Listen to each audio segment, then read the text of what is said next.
This is a little bit more than people need to know, but there's a thing called the debt to GDP ratio. When the thing crashed in 2020 in March, the debt went up and the GDP, the gross domestic product, went down. This has happened throughout history. This is not the only time this has happened.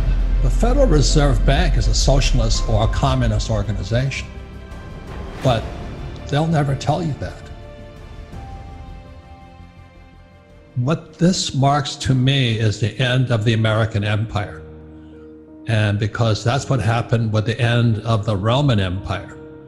And what happened at the end of the Roman Empire, the leaders of Rome debased the currency. They were taking silver coins and gold coins, they were filing them and melting them and doing all these goofy things. They were fighting wars, we're still fighting wars that we couldn't afford, they couldn't afford, and they started taxing the worker. And back in Roman times, the worker was the farmer or the yeoman. And so the government, those fat asses up there, were just taxing the crap out of the worker. And pretty soon the worker says, why should I work? Because, I've got to just keep giving my money to the government. And pretty soon they call them Roman circuses, so they're the big coliseums, and they were feeding lions, people to lions and all that other stuff. Today we have the Super Bowl and the March Madness, and everything's the same, it's the same. Our Federal Reserve Bank, our Treasury, and our government has messed up the US dollar so much that they have to find a way to keep people happy. So the stimulus money they print, everybody says, oh God, it's because they shut the economy down and this and that. Everybody says, yeah, so they're going to give me PPP and all of this stuff. So just remember this, that money comes from production. And when we pay people not to produce, which is PPP and all that, we just pay them not to revolt. And that's what happened during the Roman times. And so that's why I say it's the end of the American Empire, because our money is corrupt. So that's basically it. Now, would I take the money? Absolutely. We're talking about, don't fight the government, don't fight the Fed, don't fight politics.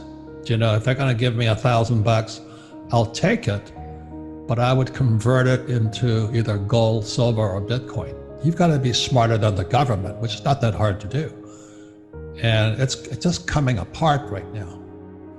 And like when the Fed talks about stimulus checks, well, the only people that get rich, they get all that money for free. It goes into them via BlackRock, a hedge fund, and it goes straight into Wall Street. And then the guys who own Facebook and Amazon get richer. UBI is a small part of it. What they're doing is they're propping up zombies. And zombies are companies that are mismanaged, like Hertz right now is completely bankrupt.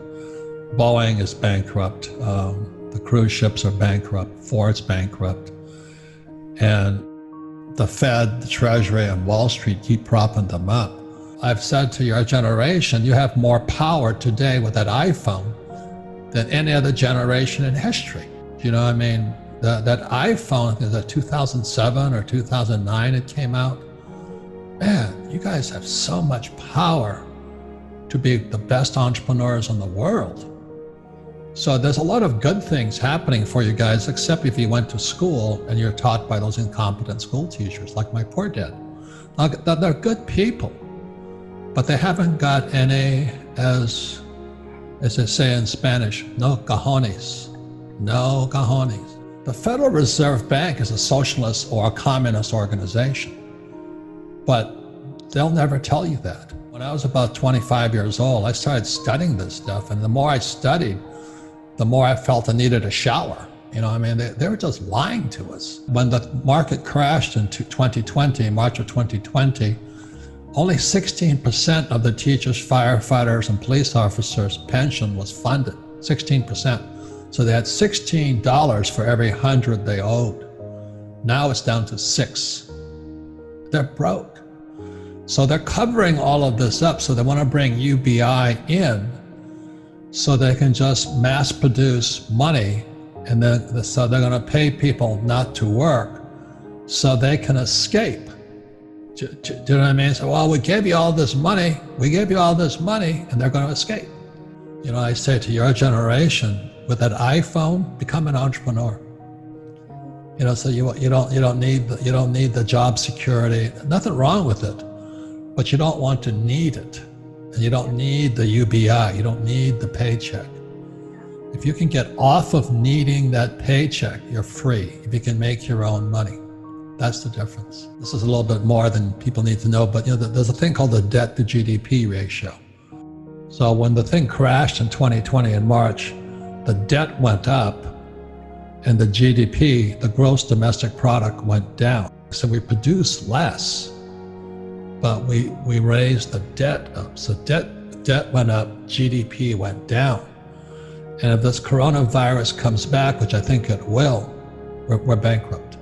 Once debt to GDP passes 90%, we're bankrupt. Today it's 115% debt to GDP in America. So we're already bankrupt. And so the UBI is no different than the Romans paying the Roman citizens to sit in the Colosseum and watch the Dallas Cowboys play the Green Bay Packers. You know, nothing really changes. What they're afraid of is deflation, because deflation means depression. So this thing called quantitative easing, which is printing money, that came out in 1930. You know, Bernanke thinks he did it, but he copied it in 1930. And then they have zero interest rates policy. So what that means is they print money and then they pay you nothing, no interest, zero interest rate policy. And people still say to their kids, go to school, work hard, you know, save money, and, you know, save till it hurts. If you think like an entrepreneur, you've really got to think outside the box. And I said again, the iPhone gives you so much power. You know, I talked to that young guy. He's got he's 19 years old. His father wants me to tell him to go back to college. And so I called him up. I think the numbers were he gets $12 a month on a subscription basis. And he's got, I think, 6,000 or 6,000 subscribers. So he's making like $72,000 a month. And he says, my father thinks I should go back to college. I said, well, I hate to tell you, so I called his father and said, I think your son's in good shape. You know, I was watching CNBC this morning with that's another communist organization, but they had this guy named Jim Grant get on there, and he was explaining exactly what I'm saying to you guys. You can't just keep printing this money. And so CNBC asked him, I said, so what should you do? He says, buy gold and buy silver.